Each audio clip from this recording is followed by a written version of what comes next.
नमस्कार दोस्तों, स्वागत है आप सभी का हमारे YouTube चैनल पे। इस वीडियो में हम RPSC second grade math teacher exam में जो त्रिभुज और उससे रिलेटेड क्वेश्चन पूछे हुए हैं वो डिस्कस करने वाले हैं। तो आइए वीडियो की शुरुआत करते हैं। पहला क्वेश्चन है वो 2013 एग्ज़ाम में पूछा हुआ है। यदि त्रिभुज ए बी सी समरूप है त्रिभुज डी ई एफ के इस प्रकार हैं कि भुजा A B is equal to 9.1 centimetre तथा भुजा D is equal to 6.5 centimetre है। यदि त्रिभुज ए बी सी का परिमाप 35 सेंटीमीटर हो तो त्रिभुज डी ई एफ का परिमाप होगा। अपने पास ऑप्शन है 21 सेंटीमीटर, 25 सेंटीमीटर, 28 सेंटीमीटर और 30 सेंटीमीटर। तो अपने को क्या पूछा है? अपने को त्रिभुज डी ई एफ का परिमाप पूछा है और अपने को पास गिवन क्या है? ये दोनों त्रिभुज हैं वो समरूप हैं। ठीक है, तो समरूप त्रिभुज में क्या होता है कि जो संगत कोण होते हैं वो बराबर होते हैं और संगत भुजाएं समानुपाती होती है।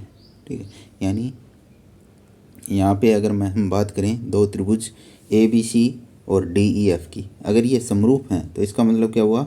इनके जो संगत कोण, जैसे कोण ए है वो कोण डी के इक्वल होगा, कोण बी है कोण ई के इक्वल होगा, कोण सी है वो कोण एफ के इक्वल होगा। इसी प्रकार इनकी जो संगत भुजाएं समानुपाती होगी। संगत भुजाएं यानी A B upon D A C upon D F B C upon E F. ठीक है, ये क्या होगी? समानुपाती होगी। मान लेते हैं ये अनुपात क्या है? के है। ठीक है, इस अनुपात को मैंने क्या मान लिया? के मान लिया। तो यहाँ से डी की वैल्यू मैं अगर फाइंड करना चाहूँ तो वो किसके इक्वल आ जाएगी? डी इक्वल टू आ जाएगी ए बी अपॉन के। इसी प्रकार ई एफ किसके इक्वल आ जाएगी? बी सी अपॉन के। इसी प्रकार डी एफ किसके इक्वल आ जाएगी? ए सी अपॉन के। अब अपने पास गिवन क्या है? त्रिभुज ए बी सी का परिमाप। त्रिभुज ए बी सी का परिमाप किसके इक्वल हो जाएगा? A B plus B C plus A C के। ठीक है, तो वो अपने पास कितना गिवन है? 35 सेंटीमीटर गिवन है। और अपने को पूछा क्या है? त्रिभुज डी ई एफ का परिमाप, यानी D E plus E F plus D F, इसकी वैल्यू हमें फाइंड करनी है। ठीक है, तो यहाँ से मैंने डी ई एफ और डी एफ की वैल्यू यहाँ से पुट कर दी, तो ये इसके किसके इक्वल आ जाएगी? त्रिभुज डी ई एफ का परिमाप आ जाएगा A B plus B C plus A C upon के इक्वल आ जाएगा। अब A B plus B C plus A C का मान गिवन है अपने पास 35 सेंटीमीटर, तो ये त्रिभुज डी ई एफ का परिमाप किसके इक्वल आ जाएगा? 35 अपॉन के इक्वल आ जाएगा। अब हमें के की वैल्यू फाइंड करनी है। के हमने क्या माना था? के हमने माना था A B upon D E equal to B C upon E F equal to A C upon D F equal to K. तो ये के की वैल्यू किसके इक्वल है? मान लेते A B upon D E के इक्वल है।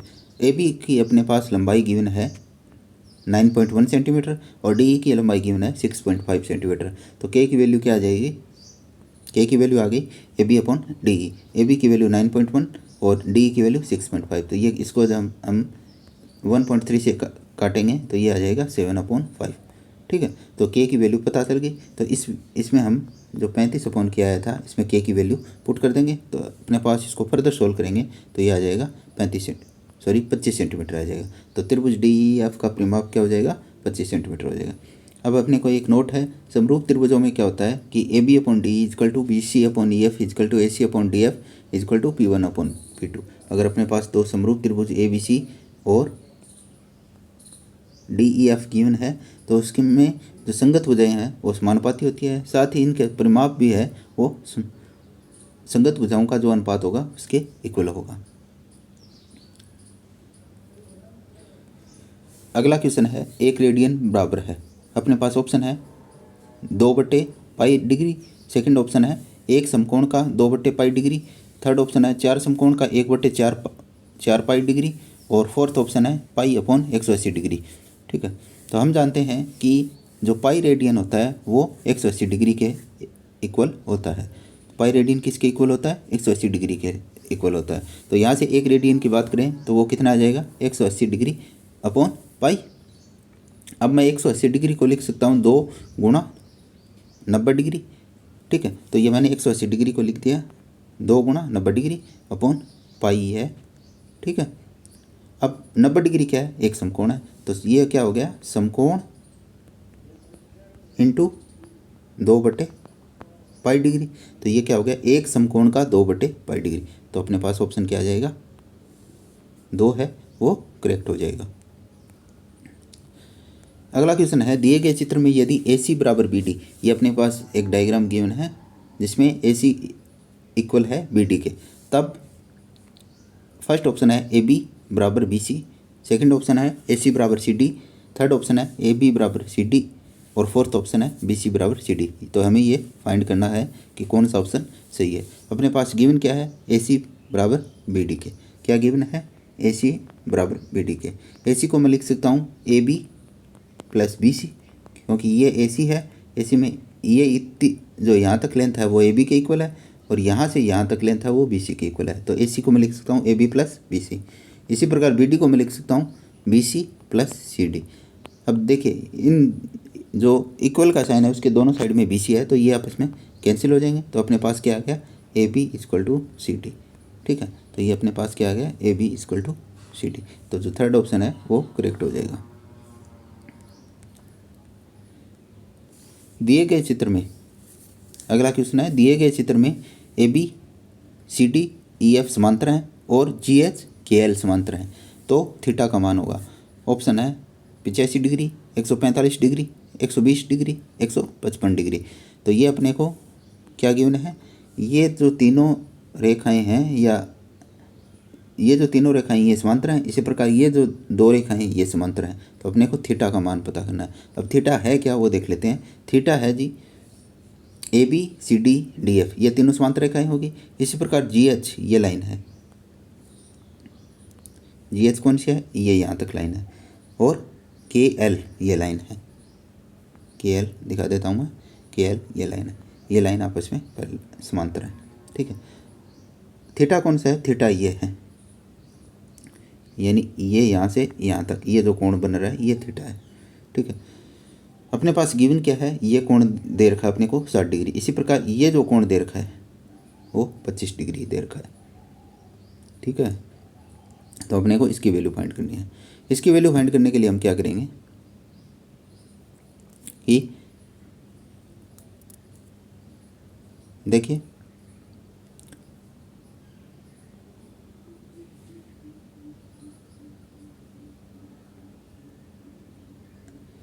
मैं जो ये लाइन है GH लाइन है इसको एक्सटेंड कर देता हूँ। ठीक है, GH लाइन को एक्सटेंड कर दिया और ये जो लाइन है CD, तो ये देखिए ये कोण और ये कोण आपस में क्या है, शीर्षाभिमुख कोण है, और शीर्षाभिमुख कोण का मान क्या होता है, बराबर होता है। तो ये कोण अगर 60 डिग्री है तो ये कोण भी पूरा कितना हो गया, 60 डिग्री। लेकिन इसमें से अपने को इतना कोण पता है ये 25 डिग्री है, तो ये बाकी बचा हुआ कोण कितने डिग्री का हो जाएगा, 35 डिग्री का होगा। तो हमें एक कोण पता चल गया, ये वाला कोण ये 35 डिग्री का हो गया। ठीक है, अब देखिए AB लाइन और CD लाइन ये दोनों क्या है, आपस में समांतर है। इसको ये एक तिर्यक रेखा है GH जो काट रही है, तो इन जो तिर्यक रेखा के साथ जो संगत कोण बनेंगे वो क्या होंगे, समान होंगे। तो ये कोण अपने को पता चल गया 60 डिग्री है, तो इसके संगत कोण क्या है, ये वाला कोण है, ये कोण भी कितना हो जाएगा, 60 डिग्री का हो जाएगा। ठीक है, तो ये दूसरा कोण अपने को पता चल गया 60 डिग्री, ये वाला कोण। अब देखिए बात करूँ मैं, इस लाइन को मैं एक्सटेंड कर देता हूँ, इस लाइन को KL को, तो ये एक लाइन हो गई और ये दूसरी लाइन होगी। ये दोनों आपस में क्या है, समांतर हैं। इसको कोई तिर्यक रेखा AB काट रही है, तो इसके द्वारा जो संगत कोण बनेंगे वो समान होंगे। तो ये कोण अगर 60 डिग्री है तो ये कोण भी कितने डिग्री का होगा, 60 डिग्री का, क्योंकि इस कोण के संगत कोण क्या है, ये कोण है। तो ये कोण भी कितना आ गया, 60 डिग्री का। तो हमें 3 कोण पता चल गए 60, ये वाला कोण पता चल गया, ये वाला कोण पता चल गया, ये वाला कोण पता चल गया। अब देखिए ये AB लाइन है और ये वाली लाइन देखिए, इसमें ये कोण 60 डिग्री है और ये पूरा कोण कितने डिग्री है, 180 डिग्री है, क्योंकि ये रिजु कोण बन रहा है। तो ये जो बाकी बचा हुआ कोण है वो कितना आ जाएगा, 120 डिग्री आ गया। ठीक है, तो ये अपने को चौथा कोण पता चल गया 120 डिग्री। इसी प्रकार अगर हम इसमें बात करें इस लाइन की AB की, तो AB में ये कोण कितना है, 60 डिग्री है, और ये पूरा कोण कितना है, रिजु कोण के बराबर है, 180 डिग्री के बराबर है। तो ये बाकी बचा हुआ कोण कितना हो जाएगा, 120 डिग्री होगा। ठीक है, तो ये अपने पास ये कोण भी पता चल गया, ये इतना कोण 120 डिग्री है। अब इस त्रिभुज की बात करें हम, इस त्रिभुज की अगर ले तो उसमें एक कोण 35 डिग्री है, दूसरा कोण 120 डिग्री है, तीसरा कोण कितना हो जाएगा, तो तीसरे कोण की अगर हम बात करेंगे तो वो कोण हो जाएगा 25 डिग्री के 25 डिग्री कैसे आएगा, 180 माइनस 120 माइनस 35, तो यहाँ से आ जाएगा 25 डिग्री। तो ये देखिए ये कोण भी अपने को पता चल गया है, ये इतना कोण 25 डिग्री। तो थीटा किसके इक्वल हो जाएगा, दिस कोण प्लस दिस कोण, यानी 120 डिग्री प्लस 25 डिग्री यानी 145 डिग्री। तो अपने पास ऑप्शन क्या आ जाएगा, 145 डिग्री आ जाएगा। इसको आप अगर आपके दिमाग में और कोई तरीका है तो उससे भी आप सोल्व कर सकते हैं, जो तरीका आपको सबसे छोटा लगे उससे आप सोल्व कर सकते हैं। तो अपने पास ऑप्शन क्या आ गया था, 145 डिग्री। तो इसका ऑप्शन 2 है वो करेक्ट हो जाएगा। अगला क्वेश्चन है, एक त्रिभुज की माध्यिकाओं का समपाती बिंदु कहलाता है। ऑप्शन है अंतकेंद्र, परिकेंद्र, लंब केंद्र और केंद्र। तो ये मैंने बताया था कि त्रिभुज की माध्यिकाएं जिस बिंदु पे कटती है, एक दूसरे को काटती है, वो बिंदु क्या कहलाता है, केंद्र कहलाता है। त्रिभुज की माध्यिकाएं होती क्या है, ये मान लेते हैं एक त्रिभुज है ABC। तो यहाँ पे त्रिभुज की माध्यिका कैसे बनेगी, शीर्ष A को इसकी सन्मुख भुजा BC के मध्य बिंदु से मिलाने वाली रेखा। तो A की सन्मुख भुजा BC है, इसके मध्य बिंदु मान लेते हैं D है। तो इस केस में तो A को D से मिलाने वाली रेखा क्या होगी, माध्यिका होगी। इसी प्रकार शीर्ष B को AC के मध्य बिंदु से मिलाने वाली रेखा भी माध्यिका होगी। इसी प्रकार शीर्ष C को AB के मध्य बिंदु से मिलाने वाली रेखा भी क्या होगी, माध्यिका होगी। तो ये जो पॉइंट है, ये जो बिंदु है, इसको हम क्या बोलते हैं, केंद्रक बोलते हैं। ठीक है। अब केंद्रक है वो त्रिभुज की माध्यिका को 2:1 के अनुपात में विभाजित करता है। और 2 वाला हिस्सा कौन सा होता है, शीर्ष साइड में होता है। ये वाला हिस्सा यानी शीर्ष साइड में हिस्सा, ये वाला हिस्सा ये 2 होगा, 2 के अनुपात में होगा। ये वाला 1 के अनुपात में कौन सा हिस्सा होगा, ये बाकी बचा हुआ जो हिस्सा है वो 1 के अनुपात में होगा। तो ये था त्रिभुज की माध्यिका और उनका जो समपाती बिंदु केंद्रक के बारे में। तो इस क्वेश्चन का राइट आंसर क्या हो जाएगा, केंद्रक। अब अगला पॉइंट है त्रिभुज का क्षेत्रफल। त्रिभुज का क्षेत्रफल का इन जनरल फॉर्मूले की बात करें तो वो क्या हो जाता है, 1/2 गुणा आधार गुणा ऊंचाई। इसमें आधार और ऊंचाई क्या होगी, तो मान लेते हैं एक त्रिभुज अपने पास गिवन है ABC। ठीक है। तो इसमें आधार और ऊंचाई क्या ले, ठीक है। तो इसमें क्या हम एक शीर्ष चूज करते हैं, मान लेते हैं चूज किया हमने, एक चूज किया। तो इसके सामने की भुजा होगी वो क्या होगी, आधार होगी। क्या होगी, आधार होगी। और शीर्ष A से जो इसकी सामने की भुजा आधार है उस पर जो लंब डालेंगे वो क्या होगा, उसकी लंबाई किसकी इक्वल होगी, ऊंचाई की इक्वल होगी। ठीक है। तो अगर मैं यहाँ पे शीर्ष B को लेता हूँ तो आधार क्या हो जाएगा, AC हो जाएगा। और शीर्ष B से AC पे जो लंब डालेंगे उसकी लंबाई क्या हो जाएगी, ऊंचाई की इक्वल हो जाएगी। यानी BD किसके इक्वल हो जाएगी, ऊंचाई की इक्वल हो जाएगी। तो ये होता है त्रिभुज का क्षेत्रफल निकालने का इन जनरल यानी सामान्य सूत्र होता है। अब अगर हमें त्रिभुज की तीनों भुजाएं गिवन हो, तीनों भुजाएं अगर गिवन हो, जैसे ये A सेंटीमीटर है, ये B सेंटीमीटर है, ये C सेंटीमीटर है, तो उस केस में हम त्रिभुज का क्षेत्रफल निकालने के लिए हीरोन के फॉर्मूले का यूज करते हैं, हीरोन के सूत्र का यूज करते हैं। अब हीरोन का सूत्र क्या है, हीरोन का सूत्र के द्वारा सूत्र है वो है √S × S - A × S - B × S - C। ठीक है। यहाँ पे S क्या है, S है जो तीनों भुजाओं का योग बटे 2, S = A + B + C / 2 तथा ABC त्रिभुज की भुजाओं की लंबाई है। S को अर्ध परिमाप कहा जाता है। तो अगर हमें तीनों भुजाएं गिवन हो तो त्रिभुज का क्षेत्रफल निकालने के लिए हम हीरोन के फॉर्मूले का यूज करेंगे। और हीरोन का फॉर्मूला क्या है, ये है, जहाँ पे S क्या है, जो तीनों भुजाएं हैं उनके योग का आधा होता है। ठीक है। और इसको हम क्या बोलते हैं, अर्ध परिमाप कहा जाता है, अर्ध परिमाप या अर्ध परिधि कहते हैं। अब अगर हम समबाहु त्रिभुज की बात करें कि समबाहु त्रिभुज का क्षेत्रफल क्या होगा, तो उसमें क्या होता है कि तीनों भुजाएं क्या होती है, बराबर होती है। तो उसका क्षेत्रफल निकालने के लिए हम हीरोन के फॉर्मूले का यूज करेंगे। देखो ये अपने पास हीरोन का फॉर्मूला है। यहाँ पे S क्या है, A + B + C / 2। अब समबाहु त्रिभुज में तीनों भुजाएं बराबर होती है, तो मैं मान लेता हूँ तीनों भुजाएं किसके इक्वल है, A के इक्वल है। तो ये आ जाएगा A + A + A यानी 3A/2। तो इसमें क्षेत्रफल में यहाँ पे मैंने इसकी S की S - A, S - B, S - C की वैल्यू पुट कर दी। तो ये हो जाएगा √S एस माइनस ए क्या हो जाएगा 3a/2 माइनस ए, यानी a/2 के इक्वल आ जाएगा। ठीक है, तो ये इसी प्रकार एस माइनस बी भी किसके इक्वल आ जाएगा a/2 के। इसी प्रकार एस माइनस सी भी किसके इक्वल आ जाएगा a/2 के। तो जब हम इसको फर्दर सोल्व करेंगे तो ये आ जाएगा √3/4 a²। और ए क्या है, भुजा है त्रिभुज की, समबाहु त्रिभुज की भुजा है, तो ये आ जाएगा √3/4 भुजा का स्क्वायर। ठीक, तो समबाहु त्रिभुज का क्षेत्रफल जब भी हमें फाइंड करना हो तो इस फॉर्मूले का यूज करेंगे हम, √3/4 इंटू भुजा स्क्वायर। अब इससे रिलेटेड क्वेश्चन देखते हैं। क्वेश्चन है दो भुजाओं 8 सेंटीमीटर और 11 सेंटीमीटर एवं परिमाप 32 सेंटीमीटर वाले त्रिभुज का क्षेत्रफल बराबर है। अपने पास दो ऑप्शन है, वो है 8 वर्ग सेंटीमीटर, √30 वर्ग सेंटीमीटर, 8 इंटू √30 वर्ग सेंटीमीटर, 30 इंटू √8 वर्ग सेंटीमीटर। तो अपने पास क्या गिवन है, त्रिभुज की दो भुजाएं गिवन है और साथ में परिमाप गिवन है। परिमाप क्या होता है, त्रिभुज की तीनों भुजाओं का योग होता है। तो हम यहाँ से तीसरी भुजा फाइंड कर सकते हैं। तो अपने पास हो गया 32 इक्वल टू 8 + 11 प्लस तीसरी भुजा। तो यहाँ से तीसरी भुजा आ जाएगी 11 सेंटीमीटर, सॉरी 13 सेंटीमीटर। तो अब हम तीनों भुजाएं अपने को गिवन है त्रिभुज की, तो इसके लिए हम क्या, त्रिभुज का क्षेत्रफल फाइंड करने के लिए क्या करेंगे, हीरोन के फॉर्मूले का यूज करेंगे। तो यहाँ से मैंने ये हीरोन का फॉर्मूला लगा दिया, √S, S minus A, S minus B, S minus C. S की वैल्यू पुट कर दी। इसी प्रकार S minus A, S minus B और S माइनस सी की वैल्यू पुट कर दी। पुट करने के बाद अपने पास दो लास्ट में आंसर आ रहा है, वो आ रहा है 8 गुणा √30 वर्ग सेंटीमीटर। तो अपने पास जो ऑप्शन आ जाएगा वो ऑप्शन आ जाएगा सी, 8 गुणा √30 वर्ग सेंटीमीटर।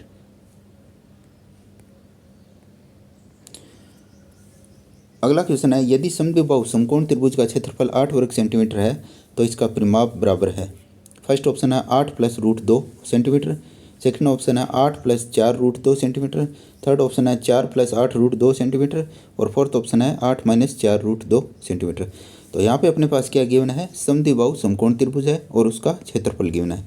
तो सबसे पहले एक समद्विबाहु समकोण त्रिभुज लेते हैं ABC। ठीक है, तो इसमें जो कोण B है वो समकोण है, 90 डिग्री है। तो इसके सामने की भुजा क्या हो जाएगी, कर्ण हो जाएगी। अब ये समद्विबाहु त्रिभुज है तो दो भुजाएं मान लेते हैं, ये बराबर हैं, AB और AC बराबर है। अब समकोण त्रिभुज में ये फॉर्मूला होता है कि जो कर्ण है, जो सबसे बड़ी भुजा है उसका स्क्वायर है, बाकी दो भुजाओं के स्क्वायर के योग के बराबर होता है। तो यहाँ से आ जाएगा C² = A² + A²। तो C की वैल्यू आ जाएगी √2। अब समद्विबाहु समकोण त्रिभुज का क्षेत्रफल का, ये हमने समद्विबाहु त्रिभुज का क्षेत्रफल का सूत्र, समद्विबाहु त्रिभुज का क्षेत्रफल निकालने के लिए हम क्या किया है, ये हीरोन के फॉर्मूले का यूज किया है, क्योंकि अपने को क्या गिवन है, तीनों भुजाएं पता चल गई है। तो यहाँ पे S की वैल्यू फाइंड करेंगे। S क्या हो जाएगा, A + √2a/2। तो ये आ जाएगा A + a/√2।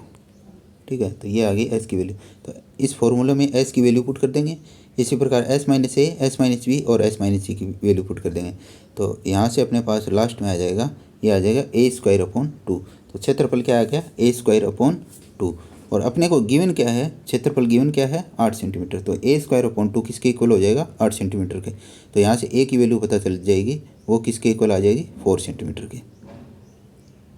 अब अपने को पूछा क्या, परिमाप पूछा है। तो परिमाप में क्या होता है, तीनों भुजाओं की जो तीनों भुजाएं हैं उनका योग होता है। तो यानी A + A + C, 2A + C की वैल्यू क्या आई थी, √2a। तो A की वैल्यू पुट कर देंगे। तो वैल्यू पुट करने के बाद जो अपने पास ऑप्शन आ रहा है वो आ रहा है, जो वैल्यू आ रही है वो आ रही है 8 + 4 √2 सेंटीमीटर। तो यहाँ से जो ऑप्शन 2 है वो करेक्ट हो जाएगा। तो इस वीडियो में हमने त्रिभुज से रिलेटेड जो RPSC second grade math teacher exam में जो क्वेश्चन पूछ रखे हैं वो डिस्कस किए हैं। अगर आपको ये वीडियो पसंद आई तो वीडियो को लाइक कीजिए, शेयर कीजिए और चैनल को सब्सक्राइब करना मत भूलना। मिलते हैं अगले वीडियो में, तब तक के लिए धन्यवाद।